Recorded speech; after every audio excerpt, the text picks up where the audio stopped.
One thing that comes to mind is the narration of Nabi Ayub. Nabi Ayub, a prophet of Allah subhanahu wa ta'ala, one who was known to do good, one who was sent to guide his people. But yet Allah subhanahu wa ta'ala tested him with ailment, or with this illness, which lasted for many years.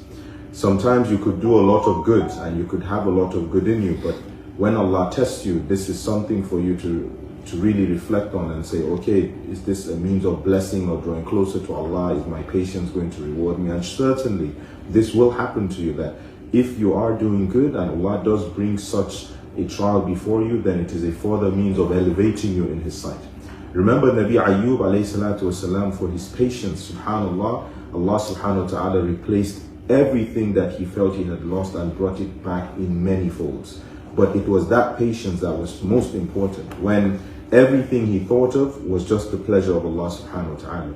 And we remember the very beautiful dua when he called unto Allah, Rabbi anni masani ad-durr wa anta arhamur rahimin. He kept turning back to Allah, kept remembering Allah subhanahu wa ta'ala.